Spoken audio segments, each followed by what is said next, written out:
So to start us off here, though, let's get a little meta. You said you listen to podcasts when you're driving and doing stuff. What do you listen to? I listen to a lot of podcasts of people that I look up to artistically or like through what they make, like a lot of content creators. So I listen to like Beyond the Pine, which is a like behind the scenes kind of podcast about Sugar Pine 7, which is like it's an online kind of sitcom show that's like filmed like a vlog, and it's really good. They won Best Show at the Streamies last year. Oh, I think I got sent in a group chat that we were in. I got sent a video. Yeah, they're hilarious. I listened to Sleepy Cast, which was it finished like a year ago or so, but I still listen to it like every night, and it's really weird because I'm just listening to the same episodes over and over, and I just fall asleep to it. But it's basically a group of online animators that they weren't. Basically, YouTube changed its algorithm. So animators can't get paid like barely at all by doing what they usually do because it favors quantity over quality, or like and it favors watch time. So animators can't really put out a lot of content. So what they did is they made like a little company of all their friends, and they did like podcasts, and they started their own website and everything. And that's a really good podcast. So yeah, stuff like that. Hey guys, it is your humble host, Katy Someillan, back at you with the 11th ever episode of Young and Terrified. Never thought I'd get this far, and today, my great, fantastic guest is Fernie. Hey, Fernie. Hi, I'm Fernie. Great, you know your name. How have your past 24 hours been? Pretty uneventful. Played a lot of video games, slept a lot, and went to go eat before here. That's pretty much it. In school on yesterday. Yeah, what games? I played a lot of Black Ops with my friends, and played some Counter-Strike. Yeah, those are like the games I'm hearing a lot of right now. Like, I'm personally not super into that whole deal, but that's just what I've been hearing about all the time right now. So yeah, I grew up with video games. Like I didn't play with toys a lot. I actually played a lot more video games. I had a lot of toys, but I rarely played with them. Yeah. And it just never left me the wanting to play video games, and it kind of got to a problem where I like making art and doing and playing video games equally. But the problem is sometimes I have to make art, but I want to play video games, and it kind of gets in the way. Well, those are things you're really passionate about, and we're going to get on to more of those passions right now. So let's go. When I asked you onto the podcast, the first thing I thought of, like, oh my God, we have to talk about art, because I love your art style.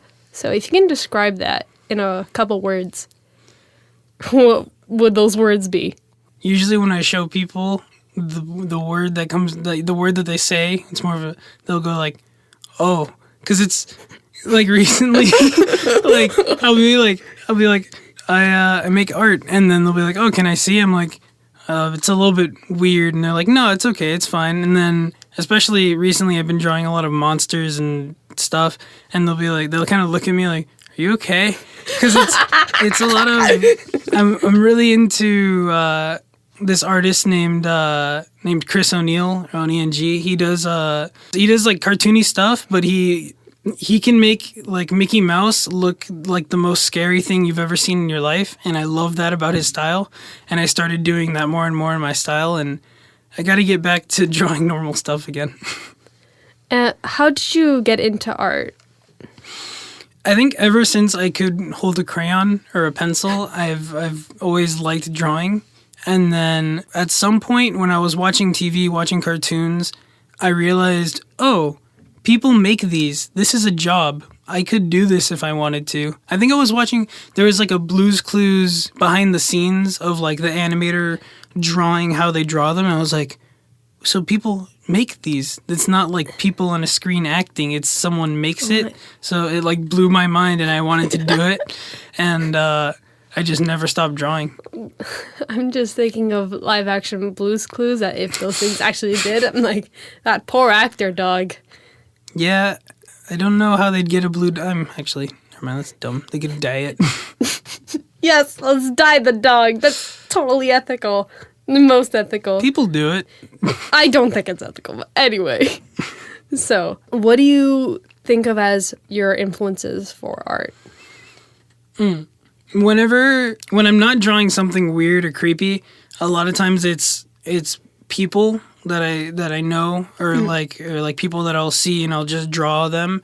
And when those people see those, it tells them that it reminds them of like old Nicktoons or like Nick style drawings, which makes a lot of sense because I grew up on like Fairly Odd Parents, Danny Phantom, SpongeBob, and all that stuff. Like my first birthday was SpongeBob. Like I slept through most of it, but that was my first birthday.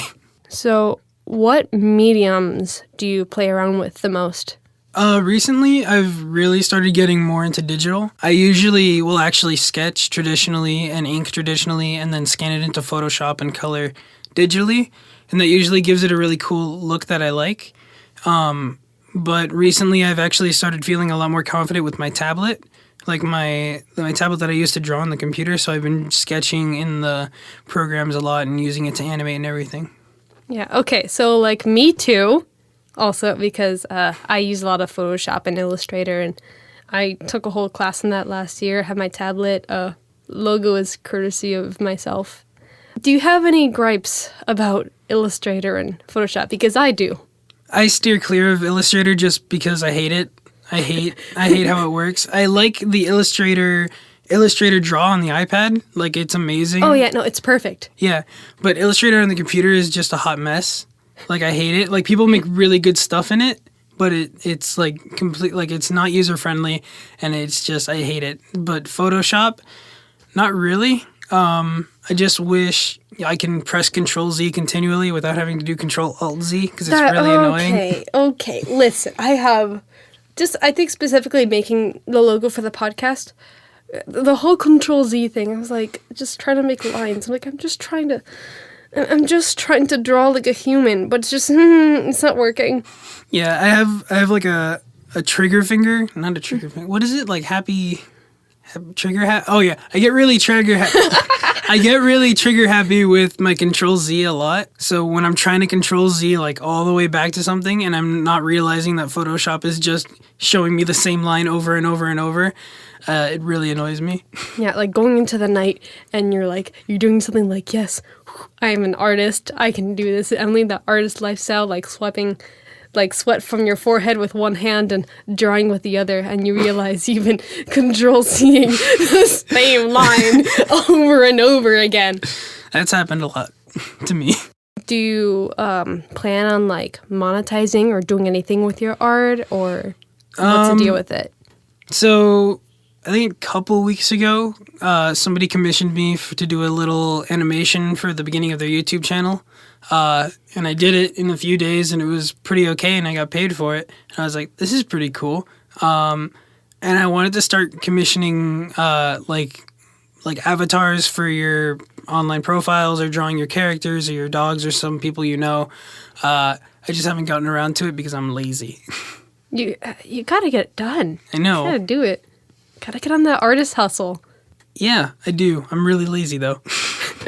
I feel that's like kind of like one thing that like every person that does any sort of art can relate to. Just like, I can do the thing, but I can also like do other things that'll give me inspiration for that thing. So you're waiting for that little bit of inspiration. You're like, oh no, like nothing's coming. Yeah, the waiting is a big problem for me because like right now I'm working on a little cartoon that's for a competition that's due in like 2 weeks, and I have only the first shot done because I'm trying to figure out the rest of it in my head. And I'm like, okay, let's sit down and watch these cartoons that I like and try to find inspiration. And then I'm just watching the same things over and over again until I'm like, I'm really tired, and I go to sleep and I didn't do anything and I feel horrible. So inspiration, let's talk artist block. What is your experience with it? It's depressing. It eats away at me, I feel like, more than it should. Mm-hmm. Like right now, it's not as bad because I made something a few days ago, but like for me, if I don't make something that I like every day, it makes me feel down. Like even if it's just doodling in my notebook, which I do a lot more than I do my homework.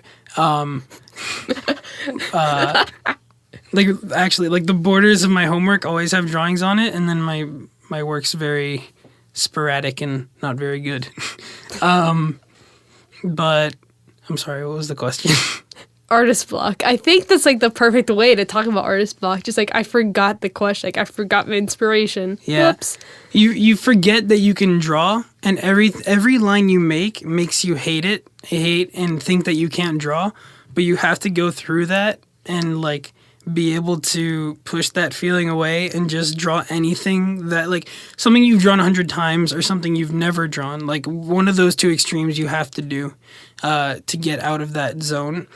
Like I follow an artist, and he was like, for like a week ago, he was like complaining about his art block, and then one day he just posted like a 3-line picture of a butt, and he was like, I'm out of my artist block. But like I did it. That's how you got to do it. You got to draw anything. Yeah. I personally, I do more doodles than anything. So, like, I call it doodles because it's not like I rarely ever finish anything. Like 99% of stuff doesn't get finished. So whenever I have artist block, I look at this artist named Vex. He's amazing. If you're listening to this, and if you don't know who he is, he's amazing. And I basically copy his style mercilessly and with reckless abandon. That basically gets me out of artist block. So I was wondering how you go around it, because everyone goes around it differently. Yeah. I kind of do the same thing when I'm looking for inspiration. I'll look at things that I like. Like I'll look at artists that I like, or I'll look at videos that I like. And then that ends up just going into the night until I'm tired and then I stop. But I don't know. Sometimes it just snaps out, and I have a good idea and I can just draw it. But in artist block, like I'll have a good idea and I'll try to draw the same thing, and I just can't.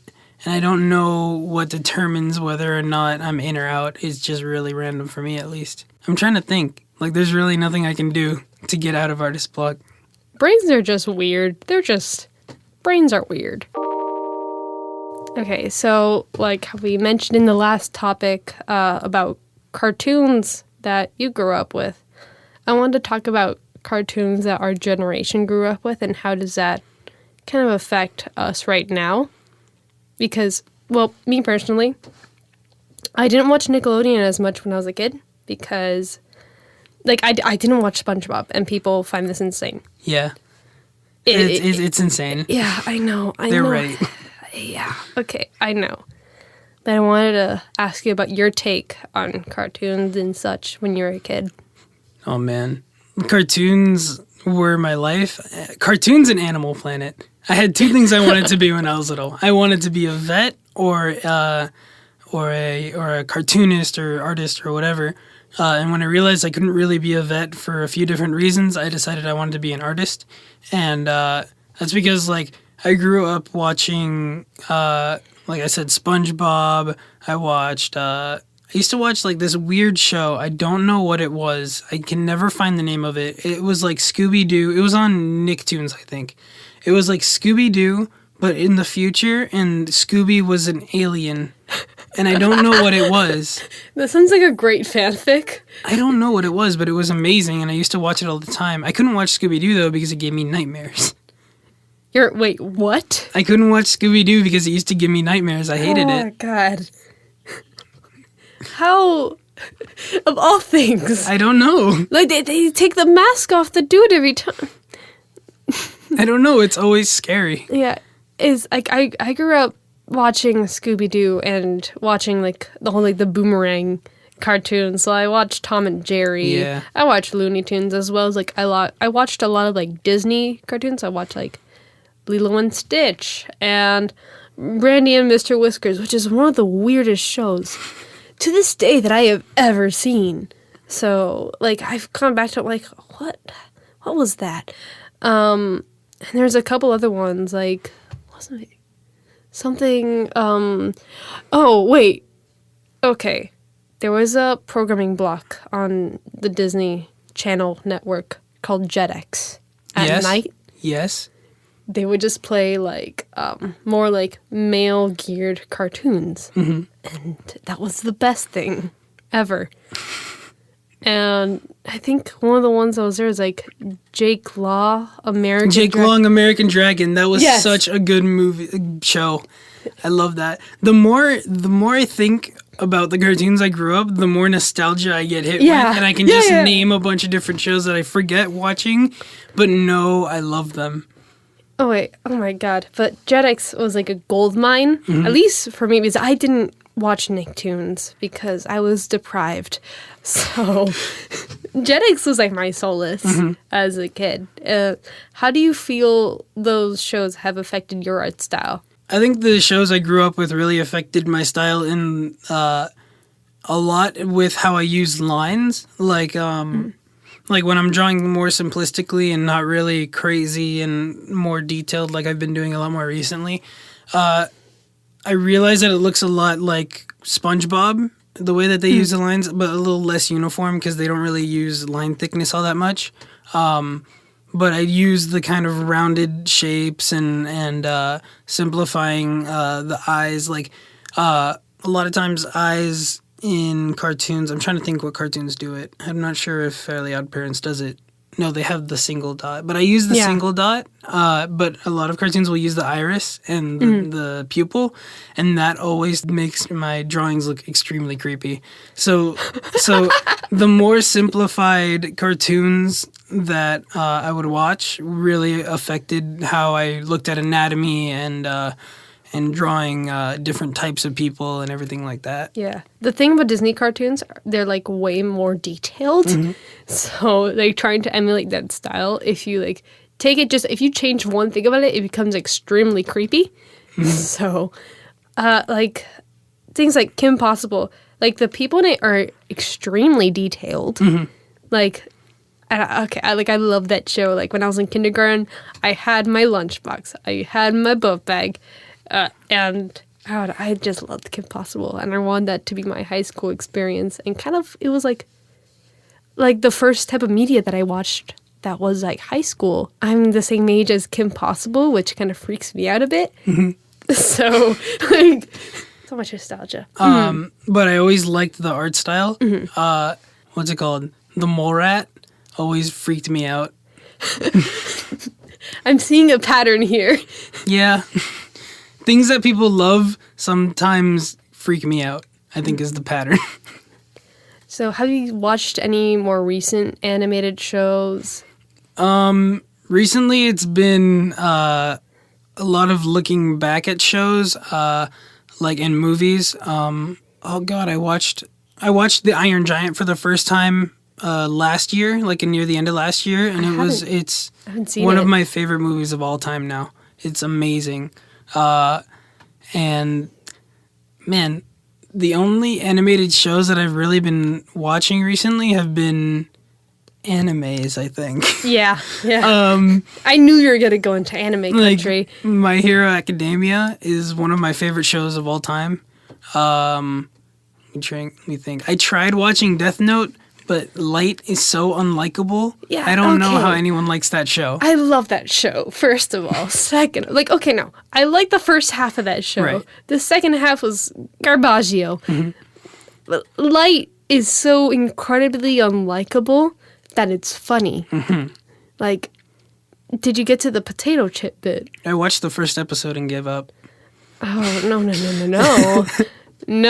No. There's this bit in which Light... Okay, the whole plot of Death Note is this kid finds a book in which if he writes people's names in it, they die of a heart attack or whatever he wants. And he has this demon that follows him around and stuff.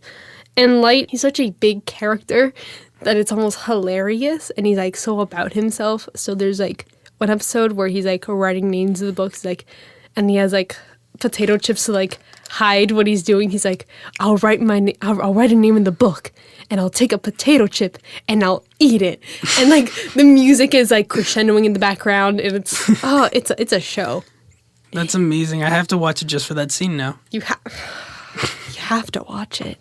Yeah. Have you seen any American animation? So things like BoJack Horseman, Big Mouth, or any of those? Oh my god. You just named two of the shows that I really don't like. Really? Well, at least the first... I've seen clips of BoJack that look a lot better than, like, the first season. But Big Mouth was a mistake.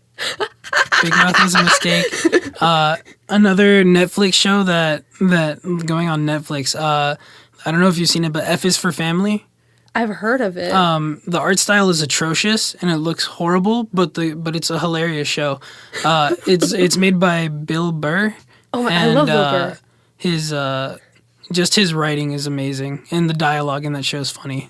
I love that show. Just listen to it in podcast form, like. Mm-hmm. It's an audio podcast. Yeah. What animated show? Don't know her. God, the style. It's like Family Guy and Rick and Morty mixed, but more Family Guy related than because like Rick and Morty still took the tweening like lazy kind of animation and make it look good. But I don't know what they were thinking with F is for Family. It just looks horrible. That's awful. That's really sad. That how it can be like lazy. But I watched all of Big Mouth recently in the span of 48 hours. It's not like the animation is the worst thing I've ever seen. The jokes are like so juvenile that it's funny. And like I'm kind of biased because John Mulaney voices the main character and he's my favorite comedian. Did he really? Yeah. I didn't notice that. Yeah, he voiced Andrew. Oh man. I'm sorry, John Mulaney. I honestly, I thought like any moment that he was in was great, and then after that I was kind of bored. It's like, all right. But for the most part, I personally think it's an okay show. It's baseline. But poor Netflix. Yeah, they also have Devilman on Netflix, and that show was amazing. Devilman Crybaby? I haven't seen it. You have to see it. It's amazing. It has a lot of sexual themes, and it's kind of uncomfortable, but once you get past those episodes, it's a really good show. Yeah, so animation then and now. Where are we gonna go? Where do we come from? Cotton Eye Joe?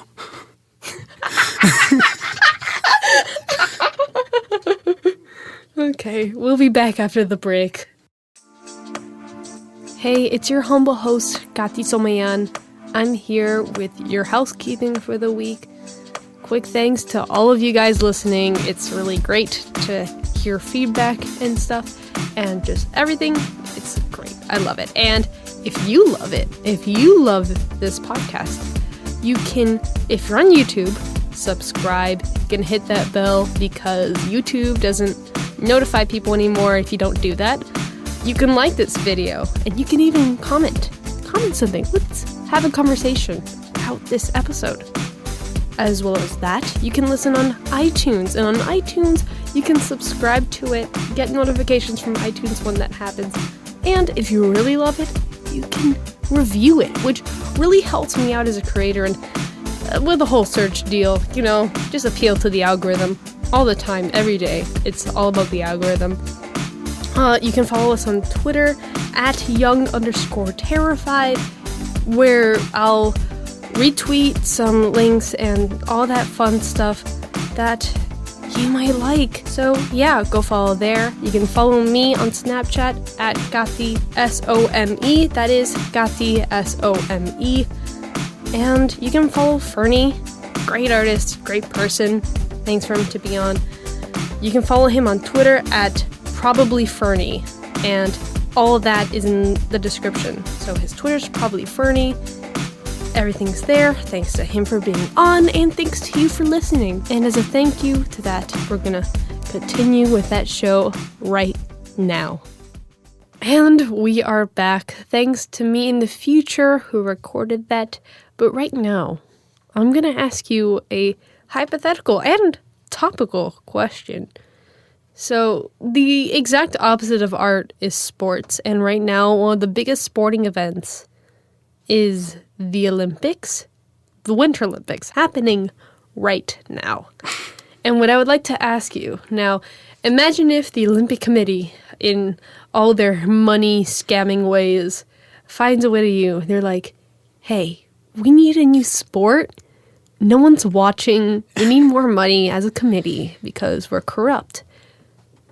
What sport would you present to them? So, the easiest way to make a sport interesting is to make it dangerous. So basically, it's freestyle snowboarding down a slope of like obstacles, but there's people in the trees and in the stands with paintball guns because you can't use real guns. You can't use real guns because then no one's gonna want to play. Everyone in the stands in the audience is gonna have paintball guns, right? And the more you get hit, the less points you get, and if you fall, you're out. So you have to go through the entire course doing tricks, dodging paintballs, and you have to not fall. That's so metal. That is very metal. It sounds so fun. Sounds so fun, but I would love to watch it. It's like, when I see figure skating, I'm like, wow, I wish I could do that. Now, if I watch that, I'd be like, thank God that's not me, because clearly someone's not having a good day. So they're out immediately if they touch the ground. If they fall without, okay, that's a good question, because people who snowboard know how to fall and pop back on their board immediately. I think if they're on the board, if they're like on the floor in like for like a certain amount of time without rolling back onto their board, they're out. Yeah, so it doesn't take the whole 1 point reduction from the like figure skate. I've been watching a lot of figure skating. I've watched figure skating and curling, and that is it.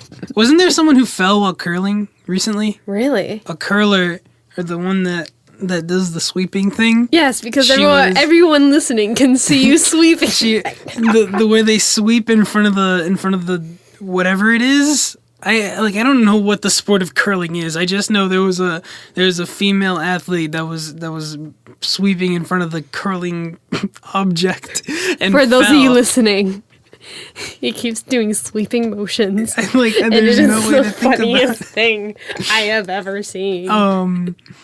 Yeah. Where was I going with that? I don't know. But somebody fell while curling. That's all I know. Yeah, curling is fun because even though they don't speak your language, you know exactly what they're saying. You know exactly what they're feeling. It's so involved. But your sport, let's take it one step further. Let's mic up the people while they're on the... There'd be a lot of cutting so that they don't get taken down by their producers because there's going to be a lot of cursing, I'd assume. The Olympic Committee, I think they would love that and would love to have that part of Beijing's 2022 Winter Olympics. Well, Fernie, it's been great having you on. Great sport, great talks about art. You can follow Fernie on Twitter in the links below, and all those other links that I told you about in housekeeping. Links are below. So thanks for being on the podcast. Thanks for being an amazing guest. Thanks for having me. But before you go, I wanted to ask you, where do you see yourself in 10 to 20 years?